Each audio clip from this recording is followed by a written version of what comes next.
सभी का एक बार फिर से स्वागत है हमारे YouTube चैनल पूजा भक्ति मार्ग में। आप सभी को नवरात्रि के 8वें दिन की हार्दिक शुभकामनाएं।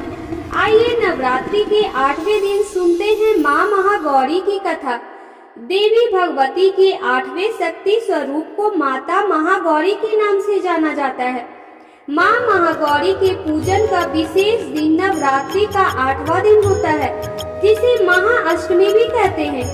इस दिन संपूर्ण विधि से माता महागौरी का ध्यान और पूजा करने से भक्तों का कल्याण होता है और इनकी कृपा से कई असंभव कार्य संभव होने लगते हैं। तो दोस्तों, माँ महागौरी का स्वरूप बहुत ही गौरवर्ण और दिव्य माना गया है। माँ के गौरवर्ण को शंख, चंद्र और कंद के फूल के समान माना गया है। माता महागौरी का वाहन वृषभ है। माता महागौरी को वृषारूढ़ा भी कहा जाता है। माँ पार्वती की 4 भुजाएं हैं। इनके दाहिने हाथ में त्रिशूल है और दूसरा दाहिना हाथ अभय मुद्रा में है।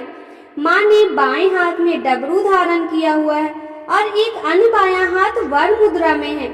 इस स्वरूप में माँ बहुत ही शांत प्रतीत होती है। माता महागौरी पूर्णतः श्वेत वस्त्र और आभूषण धारण करती है, इसलिए इनका एक नाम श्वेतांबरधरा भी है।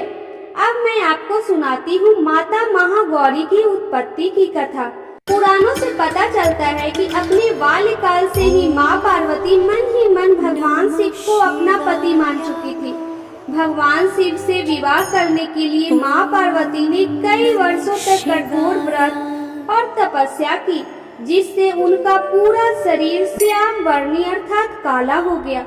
और फिर एक ऐसा समय आया जब भगवान शिव माता पार्वती की कठिन तपस्या से प्रसन्न हो गए और उन्हें पत्नी रूप में स्वीकार कर लिया। इस तरह माँ पार्वती की अपने मनपसंद वर को पाने की तपस्या पूरी हुई। इसके बाद माँ ने जाकर गंगा जल से स्नान किया और स्वयं को शुद्ध किया।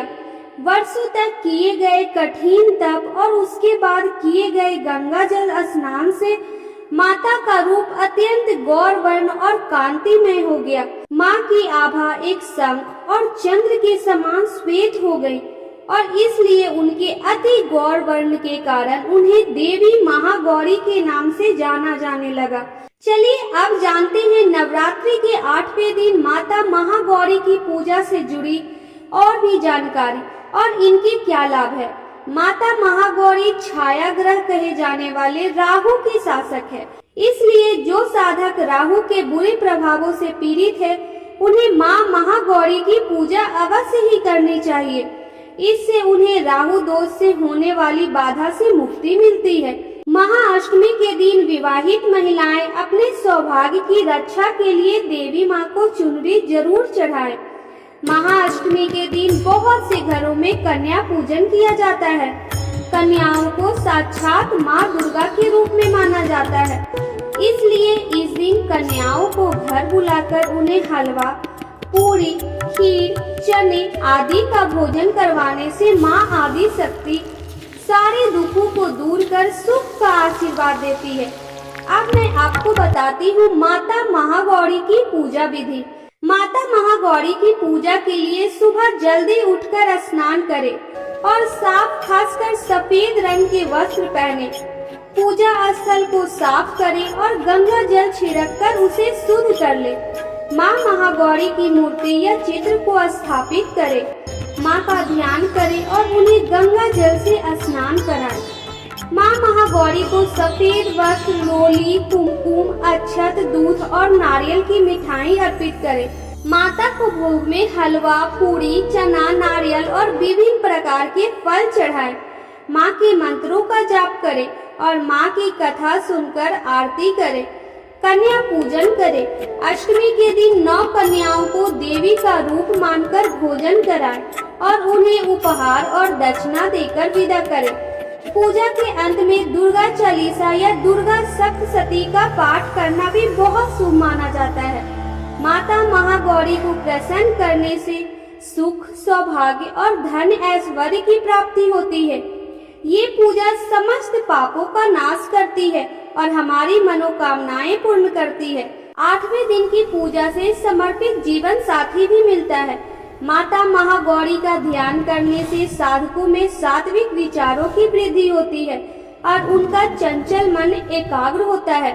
माता की आराधना से उनके भक्तों के कष्टों का नाश होता है और माता की कृपा से वो संपन्न होकर अपना जीवन व्यतीत करते हैं। माता का मंत्र है ओम देवी महागौरी नमः। या देवी सर्वभूतेषु मां गौरी रूपेण संस्थिता नमस्तस्यै नमस्तस्यै नमस्तस्यै नमो नमः। तो ये थी माता महागौरी की कथा।